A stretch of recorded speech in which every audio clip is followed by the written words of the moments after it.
Pasajeros en Arcadia y otros cuentos, de O. Henry. La cuadratura del círculo. Aún a riesgo de fastidiar a los jóvenes, esta narración de intensas emociones debe ser prologada con un discurso sobre la geometría. La naturaleza se mueve en círculos, el arte en líneas rectas. Lo natural es redondeado, lo artificial está formado por ángulos. Un hombre perdido en la nieve vagabundea, aún contra su voluntad, en círculos perfectos. Los pies del hombre de la ciudad, desnaturalizados por las calles y los pisos rectangulares, lo alejan siempre de sí mismo. Los redondos ojos de la infancia encarnan la inocencia. La fina línea de la óptica del flirteo revela la irrupción del arte. La boca horizontal es una señal de resuelta astucia. Pero ¿quién no ha leído el poema lírico más espontáneo de la naturaleza en los labios que se redondean para un casto beso? La belleza es la naturaleza en su perfección. La esfericidad es el principal de sus atributos. Véanse, si no, la luna llena, la fascinante bola de oro del sol, las cúpulas de los magníficos templos, el pastel de arándano, el anillo de bodas, la pista del circo, el timbre para llamar al camarero y la ronda de copas. En cambio, las líneas rectas demuestran que la naturaleza ha sido desviada. Imaginémonos el ceñidor de Venus, convertido en una delantera recta.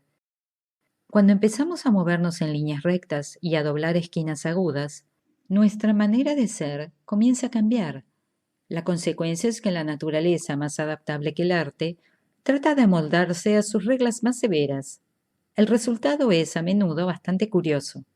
Por ejemplo, un crisantemo premiado, un whisky de alcohol de madera, una victoria republicana en Missouri, una coliflor au gratin y un neoyorquino. La naturaleza se pierde más rápidamente en una gran ciudad. La causa es geométrica, no moral.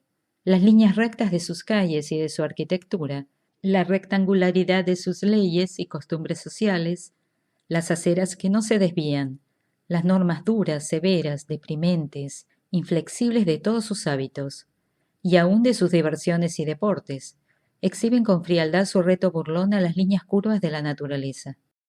Por eso puedo decir que la gran ciudad ha demostrado el problema de la cuadratura del círculo, y podría añadirse que este prólogo matemático precede a un relato sobre la suerte de una enemistad de Kentucky que fue importada a la ciudad, habituada a moldar sus importaciones a sus ángulos. Esa enemistad comenzó en las montañas de Cumberland, entre las familias Folwell y Harkness.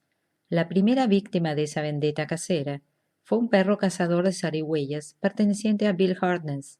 La familia Harkness compensó esta tremenda pérdida, amortajando al jefe del clan Folwell. Los Folwell replicaron sin demora.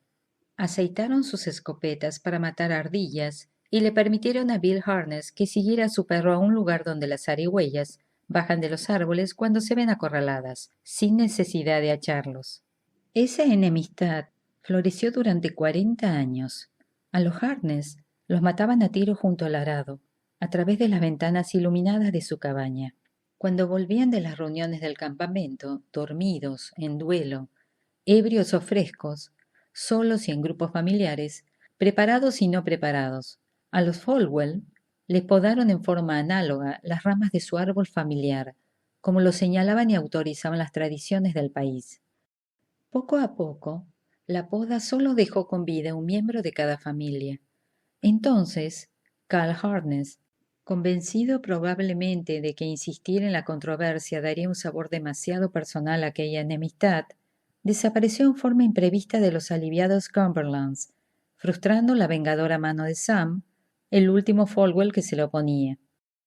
Un año después, Sam Folwell se enteró de que su hereditario y sobreviviente enemigo vivía en Nueva York.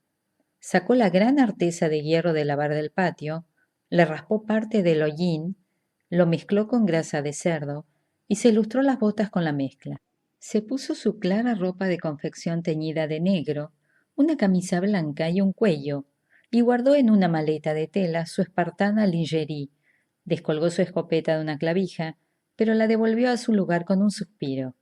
Por más moral y plausible que fuera ese hábito en los Cumberlands, quizás Nueva York no aceptara su intención de cazar ardillas entre los rascacielos de Broadway.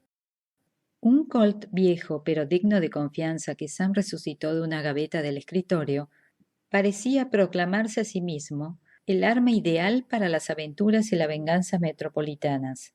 Metió en su maleta el revólver y un cuchillo de caza enfundado en su vaina de cuero.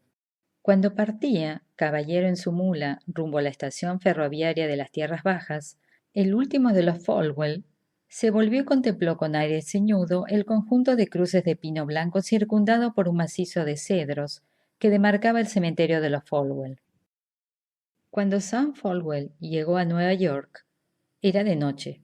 Como se movía y vivía aún en los libres círculos de la naturaleza, no advirtió los imponentes, despiadados, inquietos y feroces ángulos de la gran ciudad que acechaban en las sombras para cerrarse sobre las rotundas formas de su corazón y su cerebro y modelarlas a la manera de sus millones de víctimas. Un cochero lo rescató del torbellino como el propio Sam entresacara a menudo una bellota de un lecho de hojas otoñales arrastradas por el viento, y lo llevó a un hotel que armonizaba con sus botas y su maleta. A la mañana siguiente, el último de los Folwell salió de batida por la ciudad que hospedaba el último Harkness. El Colt estaba debajo de su chaqueta, sujeto por un angosto cinturón de cuero. El cuchillo de caza pendía entre sus omóplatos, 1 pulgada por debajo del cuello de la chaqueta. Solo había esto, que Cal Harkness guiaba un camión expreso en alguna parte de la ciudad y que él, Sam Folwell, había venido a matarlo. Y cuando salió a la acera, se le inyectaron de sangre los ojos y vibró en su corazón el odio de la contienda. El estrépito de las avenidas centrales lo arrastró. Esperaba casi ver avanzar a Cal en mangas de camisa, con un jarro en una mano y un látigo en la otra, como habría podido verlo en Frankfort, pueblo de 15.000 habitantes en el estado de Kentucky, o en Laurel City, pero transcurrió una hora y Cal no aparecía. Quizá lo estuviese esperando en una emboscada, para disparar contra él desde atrás de una puerta o una ventana. Sam vigiló durante un rato con ojo avisor las puertas y ventanas. A mediodía la ciudad se cansó de jugar con su ratón y pronto lo estrujó entre sus líneas rectas.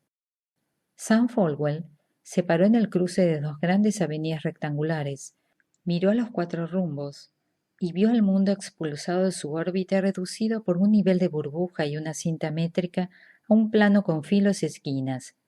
Toda la vida se movía sobre rieles, en surcos de conformidad con un sistema dentro de límites, mecánicamente. La raíz de la vida era la raíz cúbica, la medida de la vida, la raíz cuadrada. La gente pasaba de largo en líneas rectas. El horrible estrépito y fragor lo dejó atónito. Sam se recostó contra la filosa esquina de un edificio de piedra. Aquellos rostros pasaban a su lado por millares y ninguno de ellos se volvió hacia él. Un temor repentino y estúpido de que estuviese muerto y fuera un espíritu y de que ellos no pudieron verlo, se apoderó de él. Luego la ciudad lo fulminó con su soledad. Un hombre gordo salió del torrente humano y se detuvo a pocos metros de allí, esperando su automóvil. Sam se arrastró hacia él y le gritó al oído superando el estrépito. Los cerdos de los Rankins pesaban mucho más que los nuestros, pero también las bellotas de la zona de ellos eran mucho mejores que las... El gordo se apartó de él sin llamar la atención y compró castañas asadas para disimular su alarma. Sam sintió que le hacía falta una gota de rocío de la montaña. Del otro lado de la calle, la gente entraba y salía por puertas de vaivén. Se podía vislumbrar muy fugazmente un mostrador lustroso y sus adornos. El vengador cruzó la calle y procuró entrar. El arte había vuelto a suprimir el círculo familiar. La mano de Sam no encontró un picaporte. Resbaló en vano sobre una placa rectangular de bronce y roble lustrado donde no había nada, por insignificante que fuese, donde pudieran asirse sus dedos. Perplejo, sonrojado, desalentado, Sam se apartó de la puerta y se sentó sobre un peldaño. Una cachiporra de algarrobo le cosquilleó las costillas. «Dese una vuelta», dijo el policía.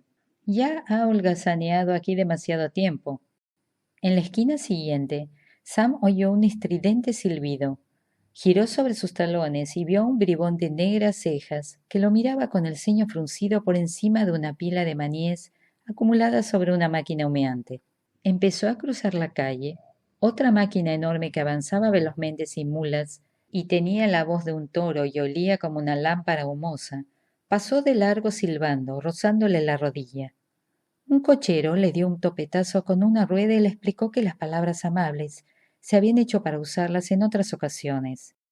El conductor de un tranvía agitó furiosamente su campanilla y por una vez en su vida confirmó lo que decía el cochero. Una maciza dama de blusa de seda le enterró un codo en la espalda y un vendedor de diarios le tiró cáscaras de banana y murmuró: «No me gusta hacerlo, pero si alguien me viese dejarlo pasar así». Carl Harkness había terminado su jornada de trabajo y su camión expreso descansaba en el garage. Dobló la fila de esquina del edificio que los arquitectos han tenido la insolencia de diseñar tomando por modelo una navaja de afeitar. Entre la muchedumbre que pasaba deprisa, sus ojos descubrieron a 3 metros de distancia al sanguinario e implacable enemigo sobreviviente de su familia. Se detuvo bruscamente y vaciló durante un instante, ya que carecía de armas y estaba atónito. Pero la vista de águila de Montañés de Sam Folwell ya lo había identificado entre la multitud. Sam dio un repentino salto, haciendo ondular la corriente humana y gritó: «Hola, Carl. Me alegro muchísimo de verte». Y en el cruce de Broadway, la Quinta Avenida y la calle 23, los enemigos de Cumberland se dieron la mano. De The Voice of the City, 1908.